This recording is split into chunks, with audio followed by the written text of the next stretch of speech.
reeffadheerraan deebi'a wanniin barreesse booddeen warra Oromoo tana zallamee maal ta'uudhaaf teessii waan jurraan dubbachuu barbaada booddeen Abiy Ahmad maal ta'uudhaaf teessii rabbi namni rabbi kadhatu kiristaaninis islaamninis warri hinduutis warri budaatis waan itti amananitti yaa rabbi booddeenu tolchii booddeenu qaceelchii islaamni yaa rabbi haatimaanu tolchii ja warri mootummarra jiru kunis Abiy dheengadduma ol ba'ee booddeen isaa duruu waan babbadde fakkaata let me break it down waan amma deemu jira waan dhiheenya kana deemu jira kanaan xiqqoo adda facaasee wajjiin laalla dhiheenya kana warra biltsiginnaa kana maaltu girgireessu jiraan gaafii nama hundaati hogganoonni biltsiginnaa ifiinjuu hundinuu girgiraawaadhaa jiran Abiyyis jeequmsa badaa keessa jira hedduu jeeqamaadhaa jira wanni dhiheenyatti inni jaarmoota Oromoodhaa walitti qabee haasoe achirraa eegalii dubbiin harkaa wal dhoyitee harkaa facaatee jirti wanni dabballoonni isaanii barreessu wanni isaan haasoon wanni hogganoonni isaanii haasoon hugguu laalte harkaa wal dhawuu akkuma laaltee beekte maaltu deemaa jira waan juun dubbachuu barbaada akka gaarii qabadhaadhaa waan kana walii sheer godhaa dandeessanii maaltu deemu jira mooraa biltsiginnaa keessatti maaltu deemu jira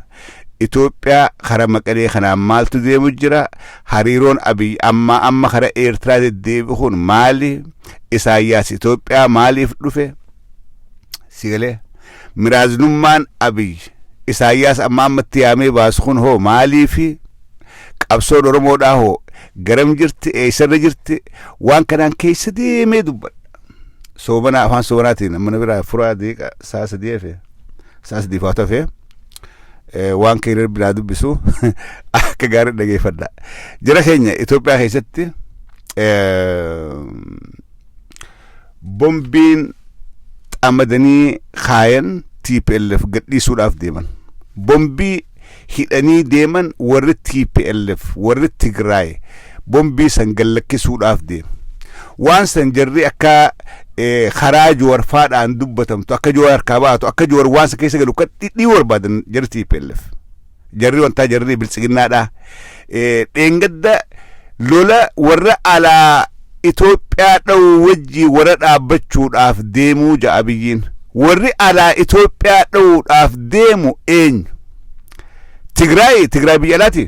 Tigraay qaama Itoophiyaatiimi warri alaa dhufee baandaa wajjiin dhaabbatan kun alaa dhufee Itoophiyaa dha'uu deemu Keeniyaadha moo Ameerikaa dha'uu deema moo biyya Arabaa dha'uudhaa deema moo mee eenyu dha'uu deemaa itti yaada warri Itoophiyaa dha'uudhaaf waraana Finfinnee keessatti qopheeffatee haal duree barbaachisu hunda lafa kaahee yoo filmaanni kun daqiiqaa takka dabre Abiyyiin lubbuun isaa hin jirtu Egypt keessa hin jirtu Egypt maqaadhaaf jedhanii Egypt hin jirtu forget kana diraamaa Abiy faan dalagan biraa deemaa kun Egyptiin keessa hin jirtu wanni laga abbaatii fi maarreen politikaan dalagachuudhaaf malee Egyptiin Itoophiyaadhaa quban qabdu dha'uudhaa miti warri Itoophiyaa dha'uudhaaf deemu warri raayyaa ittisa biyyaa amad 27 jaarate ammaas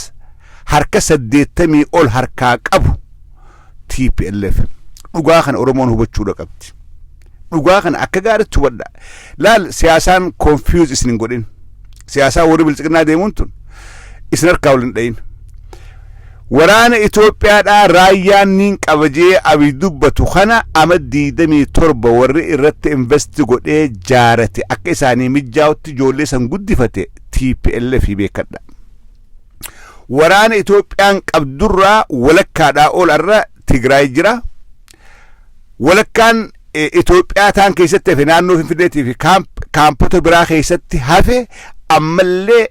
ajajummaan isaanii dhibbarraa harki 80 TPLFiitu harkaa qaba kana sammuu qabadha TPLF harkaa qaba TPLF guuni teessee kutaan xiqqoon sun namni miliyoonni 6 hugguu teessee arramu namni mootummaa Itoophiyaa harkaa hin qaba raayyaa ittisa biyyaa harkaa qaba diinagdee biyyaa irraa mureetiin jira jechuun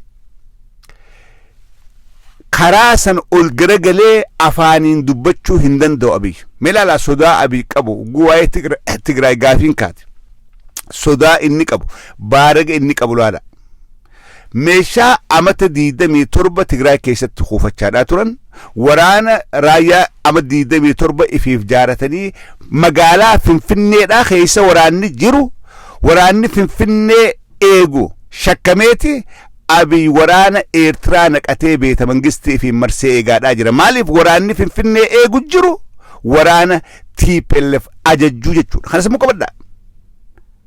Kana sammuu qabadda. Wanni Abiy waraana Eertiraa dhaqee beeta mangistii fi marsee ifiin eeguuf waraana magaalaa Finfinneedhaatii fi naannoo si jirurraa abdiin qabu. Maaliif ka ajajaadhaa jiru warra TPLF ta'uu akka gaarii tolchee beeka. Maaliif Abiy warri uume TPLF kan hubadha. Warri Abiy kanaa tolchee akka Abiy ta'u godhe TPLF. Kanaafuu waan isaan kun dalagan dandeettii jarri kun qabu cimina jarri kun qabu hangam takka gaffagaatanii Itoophiyaa keessatti ijaaranii jiranii Abiyfaan akka gaarii tolchee beeka. Kanaafi deddeebiinsi karaa Eertiraadhaa kun Isaayyaasiin lubbuma tana seef na godhii gartee mootummaa tana akka mootummaa dhugaa taatee xiqqollee turtu waan dandeessu na cinaa dhaabbadhu qabeenya Itoophiyaadhaa kana waan feetirraa fudhu jeeti amma yaamee hugguu Isaayyaas Itoophiyaa dhufu miraaza bahee galaadhaa jira jechuudha. Miraaza bahee galaadhaa jira. Yoo yaadatan si achiisa gaafa dura Isaayyaas dhufe bakki geeffame Hawaasaa dhageessan warshaa Industrial Park of Hawaasaa achi geessan. Kun qabeenya keeti ati mootummaatti nu eegi waraana gartee beeta mangistii keessatti na itti sunaa as ergi Industrial Parkiin kun wanni asirraa oomishamu argamu hundinuu keetii ni qabaattaa jeeti beellama seenee fi kee Isaayyaas ifii galee dippiloomaasota isaa ergee waan san mallatteessee gale. Hugguu dubbiin asi qabde yeroo hundaa'u Isaayyaas lama dayaameeti gaafa jarri abaa ofaan hin gallu jee xiqqoo ricican Isaayyaas yaaman jechuudha. Isaayyaasiin wahuma paartii Itoophiyaa dura dhaabbattu mormituu tana hundanarraa belleessi hunommaasii miraazni kee haarayni asiin karaa shaakkisoodhaan marree kana buna wallaggaa kana siitu qabaa jeeti yaamee beellama seeniif hin maasgaggeessa. Amma shoorarkaa amma yeroo ammaan tanaa kana haatee deemaadhaa jirtu shoorarkaa September yookaan fulbana 30 booda mootummaan seeraan filatamte takkalleen hin jirtu waan kana ifirraa hambisuudhaaf waan kana nama jeequudhaaf ammaas dirmachuun isaa eessa qofa Eertiraadha. Hugguu dubbiin itti jabaatte bakki dhaqee miilarra kufeetti ho'iwaatu Eertiraa qofaa jechuudha. Waan kana suuta haasuun dhageeffadha. Suuta haasuun. Hugguu dubbiin itti hammaatte warri dhaqee miilarra kufee kanaan isinii godha. Maaliif wanni si yaachisu Eertiraan beekadhaa. Eertiraan durumarraahu diinni qabsoo Oromoodhaa diinni Oromoodhaa Eertiraadha. Eertiraa fi TPLF wal dhabbiin isaanii Oromoodha. Oromoo naan nyaataa ati nyaattuu naan nyaataa anaasirra nyaataa ati narra nyaattuu wal dhabbiin Eertiraatii fi TPLF kana ta'uu hin dagatina. Wal dhabbiin isaan lolli baadimmeedhaa lolli Zaalambassaadhaa kan godhame Oromoo irratti malee it was not about Zaalambassa, it was not about baadimme. Kana simuu qabadha. Arra Abiy waan kalee dhabdee jarri kun si dhoorke san ansiifin deebisa. Waan kalee dhabde san anaa si deebisa. Ati anuma cinaa dhaabbadhuutii galma miliika keessatti na eegi kaan akka isaa gannan baafne jarri kun na qophaa'een na jala jira. Magaalaa Finfinnee isaantu harkaa qaba. Jarri kun qabeenyi isaanii guddaan harka 8 magaalaa Finfinneedhaa keessattu Oromiyaa keessa jira. Warri TPLF kana. Investimentiin isaanii guddaan Oromiyaa keessa. Kanaafuu akka isaa akka laafatti boon barbaadanii waan isaan akka itti investi godhan kana siif hin dabarsaa. Yaa Isaayyaas koottuutii gartee harka naqabii jeetii hammachaadhaa jira. Garuu waan takka wanni namni keenya hubachuu qabu waan takka wanni arrakkatti irra jedhee isliimu lola hafan qabneetu adeemu jira lola hafan qabne shakkii malee garuu lolli kun oromiyaa ga'uudhaan taa'u oromiyaa irratti ta'uun taa'u lafti lolli irratti ta'u lafa amaaraa gubbatti ta'uudhaa ta'a maaliif wanni hundinuu oromoodhaa fagaattuudha oromoon tanyaachuu barbaadan malee lolaaf istirateejii lolaa tan amma lafa kaatan kanaaf hin mijjooytuuf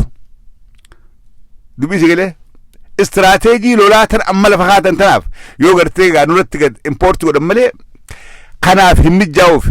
lafti lolaa bakki dhiinirra gannaqamuudhaaf taa'u lafa amaaraati warra noorziratti lolli ta'uudhaa ta'a noorzii gubbatti Tigraay fi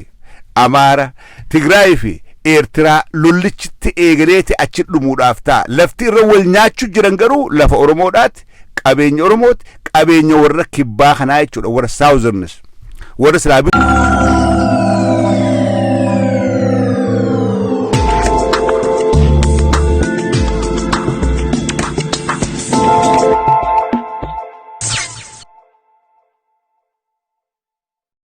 reeffadheerraan deebi'aa wanniin barreesse booddeen warra Oromoo tana zallamee maal ta'uudhaaf teessii waan jurraan dubbachuu barbaada booddeen Abiy Ahmad maal ta'uudhaaf teessii rabbi namni rabbi kadhatu kiristaaninis islaamninis warri hinduutis warri budaatis waan itti amananitti yaa rabbi booddee nu tolchii booddee nu qaceelchii islaamni yaa rabbi haatimaa nu tolchii jedha warri mootummaarra jiru kunis Abiy dheengaduma ol bahee booddeen isaa duruu waan babbadde fakkaata let me break it down waan amma deemu jira waan dhiheenya kana deemu jira kanaan xiqqoo adda facaasee wajjiin laalla dhiheenya kana warra biltsiginnaa kana maaltu girgireessu jiraan gaafii nama hundaati hogganoonni biltsiginnaa ifiin jiru hundinuu girgiraawaadhaa jiran Abiyyis jeequmsa badaa keessa jira hedduu jeeqamaadhaa jira wanni dhiheenyatti inni jaarmoota Oromoodhaa walitti qabee haasa'e achirraa eegalee dubbiin harkaa wal dhoyitee harkaa facaatee jirti wanni dabballoonni isaanii barreessu wanni isaan haasawan wanni hogganoonni isaanii haasawan hogguu laalte harkaa wal dha'uu akkuma laaltee beekte maaltu deemaa jira waan juun dubbachuu barbaada akka gaarii qabadhaadhaa waan kana walii sheer godhaa dandeessanii maaltu deemu jira mooraa biltsiginnaa keessatti maaltu deemu jira Itoophiyaa kara Maqalee kanaan maaltu deemu jira hariiroon Abiy amma kara Eertiraa deddeebi'uun maali Isaayyaas Itoophiyaa maaliif dhufe sigalee miraaznummaan Abiy Isaayyaas ammatti yaamee baasu kun hoo maaliifi qabsoon Oromoodhaa hoo garam jirti eessarra jirti waan kanaan keessa deemee dubbadha soomana afaan soomanaatiin mana biraa furaa deeqa saasa deefe saasa diifaatu hafe waan keenya biraa dubbisu akka gaarii dhageeffadha jira keenya Itoophiyaa keessatti bombiin xamadanii kaayan TPLF gadhiisuudhaaf deeman bombii hidhanii deeman warri TPLF warri Tigraay bombii san gallakkisuudhaaf deemu waan san jarri akka karaa joorfaadhaan dubbatamtu akka joor harkaa baatu akka joor waan san keessa galu dhidhii barbaadan jarri TPLF jarri wantaa jarri biltsiginnaadha dheengadda lola warra alaa Itoophiyaa dha'u wajjii warra dhaabbachuudhaaf deemuu ja'a Abiyyiin warri alaa Itoophiyaa dha'uudhaaf deemu eenyu Tigraay biyya alaati Tigraay qaama Itoophiyaati warri alaa dhufee baandaa wajjin dhaabbatan kun alaa dhufee Itoophiyaa dha'uu deemu Keeniyaadha moo Ameerikaa dha'uu deema moo biyya Arabaa dha'uudhaa deema moo mee eenyu dha'uu deemaa itti yaada warri Itoophiyaa dha'uudhaaf waraana Finfinnee keessatti qopheeffatee haal duree barbaachisu hunda lafa kaahee yoo filmaanni kun daqiiqaa takka dabre Abiyyiin lubbuun isaan jirtu Egypt keessa jirtu Egypt maqaadhaaf jedhanii Egypt jirtu forget kana diraamaa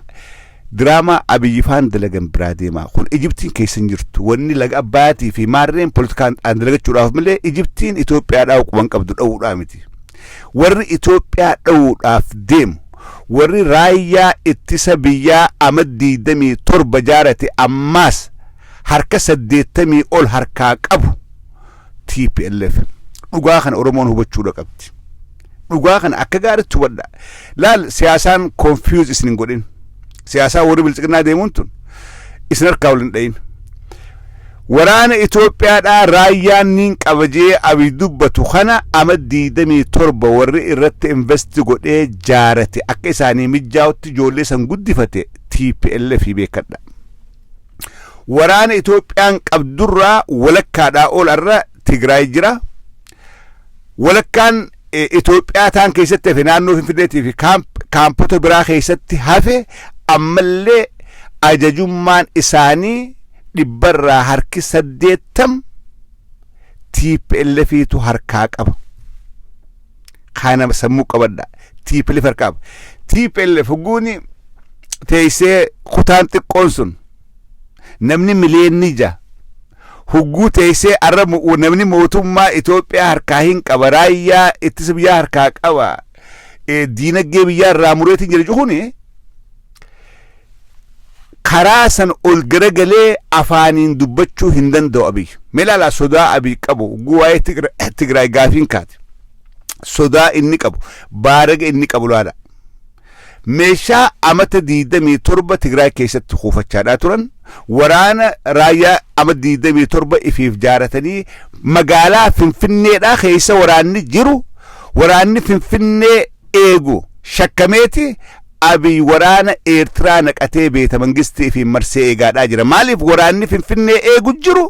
waraana TPLF ajajjuu jechuudha kana sammuu qabadha wanni abiy waraana Eertiraa dhaqee beeta mangistii fi marsee ifiin eeguuf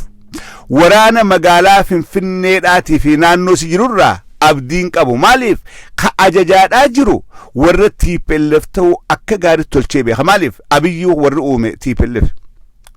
kan hubadha warri abiyyi kanaa tolchee akka abiy ta'u godhe TPLF kanaafuu waan isaan kun dalagan dandeettii jarri kun qabu cimina jarri kun qabu hangam takka gaffagaatanii Itoophiyaan keessatti ijaaranii jiranii abifaan akka gaariitti tolchee beeka kanaafi deddeebiinsi karaa Eertiraadhaa kun Isaayyaasiin lubbuma tana seef na godhii gartee mootummaa tana akka mootummaa dhugaa taatee xiqqollee turtu waan dandeessu na cinaa dhaabbadhu qabeenya Itoophiyaadhaa kana waan feetirraa fudhu jeeti amma yaamee hugguu Isaayyaas Itoophiyaa dhufu miraaza bahee galaadhaa jira jechuudha miraaza jechuudha miraaza bahee galaadhaa jira yoo yaadatan si achiisa gaafa dura Isaayyaas dhufe bakki geeffame Hawaasaa dhageessan warshaa Industrial Park of Hawaasaa achi geessan kun qabeenya keeti ati mootummaatti nu eegi waraana gartee beeta mangistii keessatti na itti sunaa as ergi Industrial Parkiin kun wanni asirraa oomishamu arkamu hundinuu keetii ni qabaattaa jeeti beellama seenee fi kee Isaayyaas ifii galee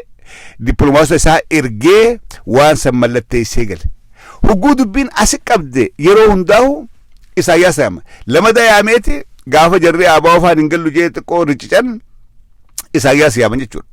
Isaayyaasiin wahuma paartii Itoophiyaa dura dhaabbattu mormituu tana hundanarraa belleessi hunommaasii miraazni kee haarayni asiin karaa shaakkisoodhaan marree kana buna wallaggaa kana siitu qabaa jeeti yaamee beellama seeneef hin maas geggeessa amma shoorarkaa ammaan tana amma yeroo ammaan tanaa kana haatee deemaadhaa jirtu shoorarkaa September yookaan fulbana 30 booda mootummaan heeraan seeraan filatamte takkalleen hin jirtu waan kana ifirraa hambisuudhaaf waan kana nama jeequudhaaf ammaas dirmachuun isaa eessa qofa Eertiraadha hugguu dubbiin itti jabaatte bakki dhaqee miilarra kufeetti hoywaatu Eertiraa qofaa jechuudha waan kana suuta haasuun dhageeffadha suuta haasuun hugguu dubbiin itti hammaatte warri dhaqee miilarra kufee kanaan isinii godha maaliif wanni si yaachisu Eertiraan beekadhaa. Eertiraan durumarraahu diinni qabsoo Oromoodhaa, diinni Oromoodhaa Eertiraadha. Eertiraa fi TPLF wal dhabbiin isaanii Oromoodha. Oromoo naan nyaataa, ati nyaattuu naan nyaataa, anaa sirra nyaataa, ati narra nyaattuu. Wal dhabbiin Eertiraatii fi TPLF kana ta'uu hin dagatina. Wal dhabbiin isaan lolli Baadimmeedhaa, lolli Zaalambassaadhaa kan godhame Oromoo irratti malee. It was not about Zalambassa. It was not about Baadimme. Kana simu qabadha. Arra Abiy waan kalee dhabdee jarri kun si dhoorke san ansiifin deebisa. Waan kalee dhabde san anaa si deebisa. Ati anuma cinaa dhaabbadhuutii galma miliika keessatti na eegi kaan akka isaa gannan baafne jarri kun na qophaa'een na jala jira. Magaalaa Finfinnee isaantu harkaa qaba. Jarri kun qabeenyi isaanii guddaan harka 8 magaalaa Finfinneedhaa keessattuu Oromiyaa keessa jira. Warri TPLF kana. Investimentiin isaanii guddaan Oromiyaa keessa. Kanaafuu akka isaa akka laafatti boon barbaadani. Waan isaan akka itti investi godhan kana siif hin dabarsaa. Yaa Isaayyaas koottuutii gartee harka naqabii jeetii hammachaadhaa jira. Garuu waan takka wanni namni keenya hubachuu qabu, waan takka wanni arrakkatti irra jedhee isiniimu lola hafan qabneetu adeemu jira. Lola hafan qabne shakkii malee. Garuu lolli kun Oromiyaa ga'uudhaan taa'u. Oromiyaa irratti ta'uun taa'u. Lafti lolli irratti ta'u lafa Amaaraa gubbatti ta'uudhaa ta'a. Maaliif? Wanni hundinuu Oromoodhaa fagaattuudha. Oromoon tan nyaachuu barbaadan malee lolaaf istirateejii lolaa tan amma lafa kaatan kanaaf hin mijjooytuuf. Dubbii si galee istirateejii lolaa tan amma lafa kaatan tanaaf yoo gartee gaanurratti gad impoortii godhan malee kanaaf hin mijjaa'uuf. Lafti lolaa bakki dhiinirra gannaqamuudhaaf taa'u lafa Amaaraati. Warra Noorzirratti lolli ta'uudhaa ta'a. Noorzii gubbatti Tigraay fi Amaara, Tigraay fi Eertiraa lollichitti eegaleeti achi dhumuudhaaf ta'a. Lafti irra wal nyaachuu jiran garuu lafa Oromoodhaati, qabeenya Oromooti, qabeenya warra kibbaa kanaa jechuudha, warra Saawuzernis.